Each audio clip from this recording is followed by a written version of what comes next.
Bonjour peuple de Dieu. Euh, c'est avec beaucoup de joie que je viens aujourd'hui et partager ces observations avec vous. Nous sommes toujours dans le thème des coutumes et traditions, des croyances africaines. Et aujourd'hui, je voudrais vous parler du nom, le nom africain, parce que nous avons tous un prénom.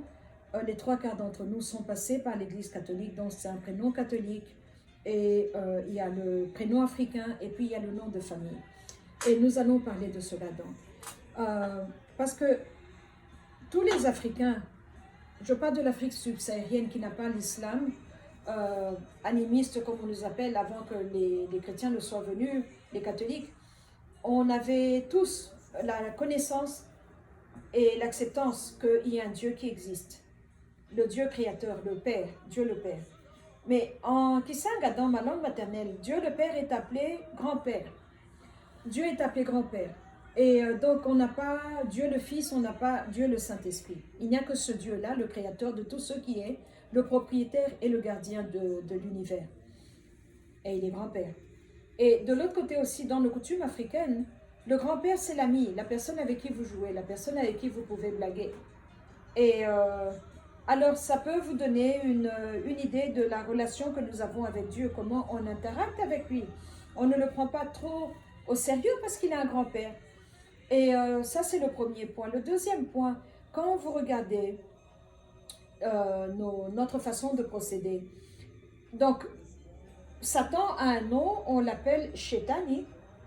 Euh, Dieu le Fils est venu après, et il y a Dieu le Saint-Esprit dans nos langues africaines. Avec la Bible, il est là dans nos langues africaines, mais avant que la Bible ne vienne, le Fils et le Saint-Esprit n'étaient pas là. Et alors, dans nos croyances à nous, on croyait que quand on a un grand-père, ou disons un exemple, un père de famille qui meurt, comme nous mourrons, nous tous, chacun aura sa date de départ. Quand une personne meurt, on vous enterre et on fait un deuil. Le deuil va durer 40 jours.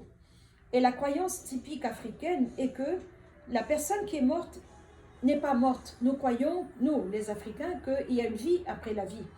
Et que la personne qui est partie va de l'autre côté. Et dans l'au-delà, elle est dans le village des ancêtres. On croit que nos ancêtres continuent à être ensemble.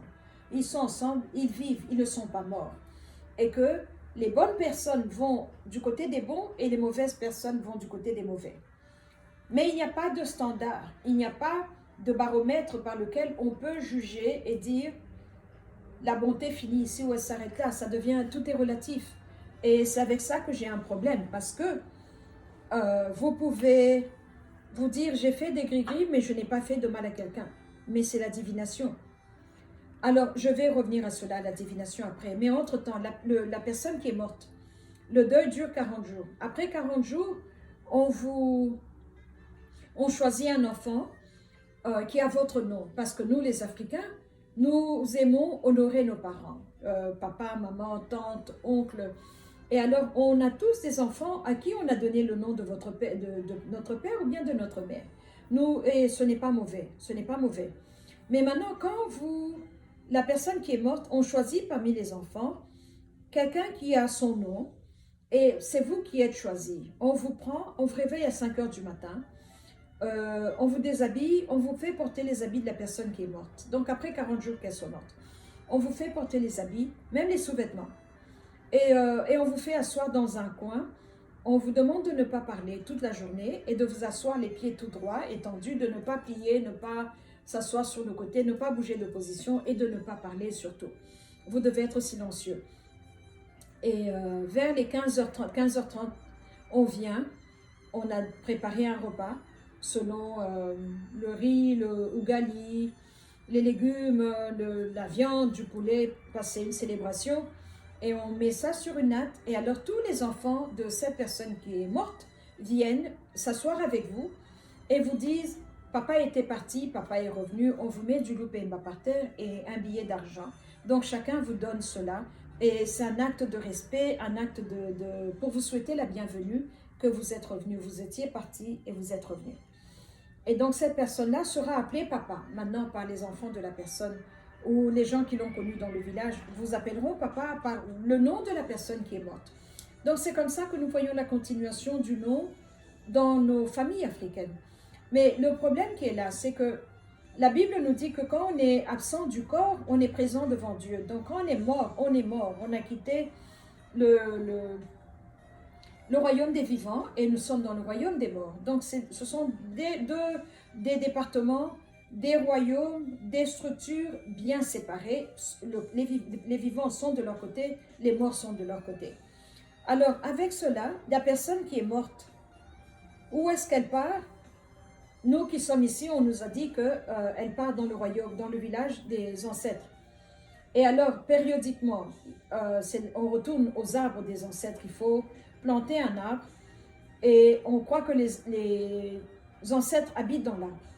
Alors, celui qui plante l'arbre, je vous ai dit la fois passée qu'il doit égorger un animal, arroser l'arbre avec le sang de l'animal. Et aussi, on doit prendre un panier qui a un couvercle et mettre de l'argent, du lupemba, une assiette, couteau, fourchette et un verre dans le panier et on fait asseoir les ancêtres là-dedans.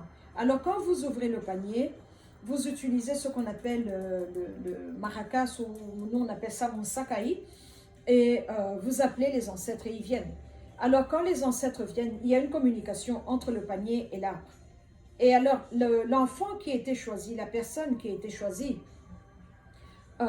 pour prendre soin de l'arbre, et très généralement la personne qui est propriétaire du panier aussi, parce que les ancêtres sont en vous et vous êtes le porte-parole, donc entre le reste du groupe, de la famille et les ancêtres. Donc vous êtes au milieu. Et alors ce nom-là, puisqu'on a fait la cérémonie et qu'on vous a choisi vous, la personne qui est morte n'est plus dans le cimetière, mais elle habite avec vous dans votre corps. Et parce que quand vous êtes en Christ, vous êtes né de nouveau, avec sérieux, pas les nés de nouveau aléatoires ou selon la saison ou selon les temps. Non, je parle d'être né de la conviction. Quand vous êtes né de nouveau et que vous mourrez, les anges de Dieu vont venir vous prendre. Parce que Dieu est fidèle dans la vie, il est fidèle dans la mort. Les anges de Dieu vont venir vous prendre et vous emmener. Vous emmener là où vous devez partir. Parce qu'il y a une immigration qu'il faut suivre. J'appelle immigration, ce sont des termes simplistiques que j'utilise pour que vous puissiez comprendre de quoi je parle. Et vous allez là-bas. Donc, une fois que vous partez, moi qui suis ici vivante, je n'ai aucun mot à dire sur l'endroit où vous devez aller. Je ne peux pas prier pour vous, je ne peux plus prier pour vous. Il faut prier pour les vivants, pas pour les morts. Une fois que la personne est partie, elle va être jugée selon ce qu'elle a fait. Mais dans la coutume africaine maintenant, le jugement dernier n'a pas une grande place à ce que je comprends. Mais la personne qui est morte, dont vous portez le nom, vient, habite avec vous. Et elle mange avec vous. Et souvent, vous allez entendre dire, oh, tous les enfants qui sont appelés les Ngoi ont ce caractère. Tous les enfants qui sont appelés un tel ont ce caractère. Et maintenant, c'est là où il faut faire le lien avec la mythologie africaine, parce qu'on a notre mythologie. La mythologie africaine et la mythologie des Blancs. Par les Blancs, je veux dire, chaque peuple a son histoire, chaque peuple a sa mythologie et ses explications. Et quelquefois, on se rencontre ou bien on ne se rencontre pas. Mais ce que je veux dire, c'est que dans notre mythologie, on a des créatures qui habitent dans l'eau, on a des créatures qui habitent dans les fosses septiques, dans les toilettes, les créatures des poubelles, les créatures dans l'air, les créatures dans le feu, dans les pierres. Et ils ont des noms spécifiques selon votre village, selon votre langue. Et alors, la personne qui était morte, donc cette personne qui est partie et qui est revenue, habite en vous. Et vous avez son caractère, vous avez ses goûts. Peut-être qu'elle aimait boire la tembo. Vous voyez que vous avez des... J'ai envie de boire de la tembo. J'ai vu des gens fumer les mêmes cigarettes, la même marque que le grand-père fumait, que la grand-mère fumait. Et donc votre comportement peut même changer, parce que la personne qui habite en vous, il y a vous, et puis il y a quelqu'un d'autre. Je n'ai pas encore fini de comprendre comment Dieu a fait cela. Mais c'est l'œuvre de Dieu. Il est merveilleux. Un corps humain peut... Beaucoup de personnes peuvent habiter dans le corps humain. C'est pour ça qu'on peut être possédé par beaucoup de choses. Ou alors tout l'espace peut être rempli par le Saint-Esprit et il vous remplit au point que l'onction est tellement grande que vous Vous voyez comme Iron Man, quand il envoie des choses qui sortent dans les mains. Vous voyez cela dans les films de karaté. Quand deux personnes se battent, il n'a pas besoin de vous toucher, il fait ça et il vous fait tomber. La force sort des mains. Elle ne sort pas des mains, elle vient du ventre, elle vient d'ici. Et de là, elle vient dans les mains. Les Chinois l'appellent Qi ou Qi. Nous, nous appelons onction dans le royaume de Dieu. Mais dans ma culture, à moi, on appelle ça le vent. On appelle ça Mpepo. L'Uvula dans notre langue. Et c'est un esprit qui s'assied là où le Saint-Esprit devait s'asseoir, dans votre ventre. Et c'est lui qui vous téléguide. Donc vous êtes comme un autopilot. Et il vous met sur le automatic drive. C'est lui qui conduit et vous êtes le passager. Alors c'est comme ça que vous pouvez voir des gens qui deviennent obsédés sexuels parce qu'il ne fait pas l'amour pour lui seul. La personne qui en lui était une personne qui était vivante et qui est morte maintenant. C'est comme ça que vous pouvez voir des gens qui changent, qui disent je veux tel parfum. Non, aujourd'hui je veux du poulet. Ça devient des demandes spécifiques. On dirait presque des sauts d'humeur. Mais ce n'est pas lui. Il est en train d'accommoder beaucoup de personnes. Celui-ci veut du poulet, celui-là veut du parfum, celui-là veut ceci, cela. C'est une réalité avec laquelle nous vivons. Et alors, pour arriver maintenant à la délivrance, la vraie délivrance, il faut couper les liens de nom, pas enlever le nom. Je ne vous demande pas d'enlever le nom. Je suis très fière de ma culture. Je suis très fière d'être une femme africaine bien foncée. Je me trouve très belle. Dieu m'a créée comme ça et Dieu ne fait pas d'erreur. Je suis fière de mes origines. Je sais d'où je viens. Je sais où est mon village. Et je sais ce que mon nom veut dire. Je n'ai pas honte de côté africain. Non, je suis une chrétienne africaine. Mais je parle de nos coutumes. Donc il faut avoir le discernement. Pour pouvoir choisir ce qui est bien, on le garde. Ce qui est mal, on le rejette. Alors il faut prier sur votre nom. Parce que beaucoup d'entre nous, les Africains qui sommes en ville, on ne sait pas qui était la personne, le nom d'où il vient, qui était cette personne-là. Et nous devons pouvoir savoir. Mais si on ne sait pas, alors priez et coupez les liens parce que vous ne savez pas. Parce que ce grand-père, l'exemple du grand-père que je vous ai donné, qui habite en vous, qui est venu parce que vous l'avez succédé, comme on appelle, s'il avait un palier de bakishi, là où il avait mis ses ancêtres, pardon. Donc, devant ces ancêtres-là, c'est vous maintenant le nouveau responsable.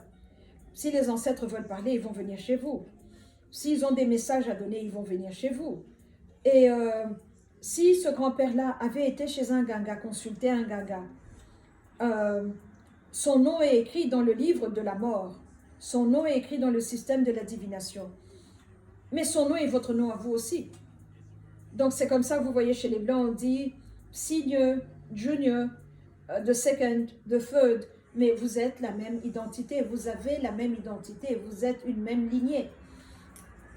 Donc il faut prier pour couper ces liens-là. Il faut couper ces liens-là.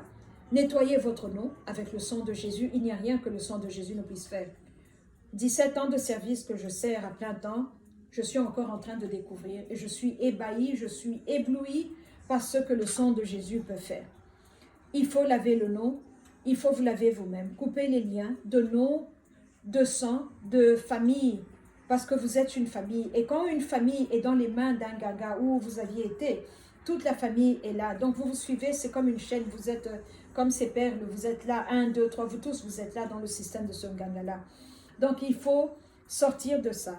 Et c'est comme ça que vous allez voir et vivre votre réalisation chrétienne. Le royaume de Jésus est merveilleux. L'administration de Jésus est merveilleuse. Je suis en train de découvrir, je crois que même si je vivais jusqu'à 90 ans ou à 100 ans, personne ne peut dire qu'il a assez connu Jésus, qu'il en a assez vu. Il est merveilleux, il est grand, je n'ai pas de mots pour le définir. Il est grand, il est grand. Et sa majesté est tout aussi grande. Et les choses qu'il peut faire sont tout aussi grandes. C'est notre responsabilité à nous de nous laver, d'enlever toutes ces promesses qui ont été faites sur nos têtes, les accords qui ont été faits entre les ancêtres et les esprits. Cette personne-là qui est allée consulter un ganga, Parce qu'il y a maintenant ce qu'on appelle esprit de réclamation. Beaucoup de gens n'en parlent pas. Mais ils viennent vous réclamer parce que vous êtes à eux. Il y a une chose que j'ai découverte. Dieu n'aime pas perdre. Quand il vous tient, vous êtes à lui, il n'aime pas vous perdre. Satan aussi, quand vous étiez à lui, il n'aime pas vous perdre. Parce que vous êtes à lui. Alors pour sortir de là, il faut la puissance du Saint-Esprit. Et la façon dont vous venez, vous reconnaissez Jésus comme étant votre Seigneur, mais vous devez aussi vous repentir et confesser Jésus par la bouche. Et c'est comme ça qu'il va venir et présenter l'œuvre merveilleuse de la croix, parce que c'est une œuvre qui est achevée, et c'est comme ça que Satan devra vous laisser partir. Et c'est une chose que j'ai vue, c'est une chose que j'ai vécue plusieurs fois. Donc, c'est ça le problème avec le nom que nous portons. Les coutumes de succession, quand on choisit quelqu'un pour devenir la maman ou la grand-mère qui était partie et qui revient, il y a beaucoup de paramètres qui entrent dans la vie de cet enfant. Et ce n'est pas de la blague. Quelquefois, ça peut être dormant, ça ne fait rien. Vous vous dites, c'était juste une cérémonie. Oh, les gens du village, eux aussi, hein, ils aiment faire des cérémonies. Mais c'est une cérémonie qui vous a lié à quelque chose. C'est une cérémonie qui vous a attaché à quelque chose. Et quand la délivrance vient, la vraie délivrance, c'est là où vous voyez qu'il y avait beaucoup de choses en vous, qu'il y avait beaucoup de personnes qui habitaient en vous. Il y avait beaucoup de personnes qui vous dirigeaient, qui vous manipulaient avec leur humeur, leur désir. Donc vous étiez comme... il y a des gens qui semblent être instables, mais non, ce n'est pas lui. Ce sont les choses qui sont en lui qui lui font ça. Donc c'est une réalité que nous devons garder en tête, nous les Africains d'aujourd'hui, parce que c'est vrai, c'est réel et c'est là. Et donc il faut nettoyer votre sang. Et avant de donner le nom à un enfant, si vous venez de mettre au monde, demandez d'abord qu'est-ce que le nom veut dire, qui portait ce nom-là, parce qu'il y a de bons noms et il y a des noms qui ne sont pas bons. Ça peut sonner bien à l'oreille, mais la signification dans votre langue, vous devez savoir. Vous devez savoir, et c'est comme ça que vous devez pouvoir positionner vos enfants et vous-même pour la réussite, pour la rencontre avec Dieu, pour le succès en Dieu, pour la gloire de Dieu. Parce que le nom peut vous coller à beaucoup de choses et vous ne savez pas de quoi il s'agit. Donc il faut demander à ceux qui parlent votre langue quelle est la signification de votre nom et qu'est-ce que cela veut dire. Et à partir de là, vous pouvez réparer les choses. Je vais m'arrêter ici pour aujourd'hui, pour cette vidéo, et on continue la prochaine fois. Merci beaucoup. Que Dieu vous bénisse. Au revoir.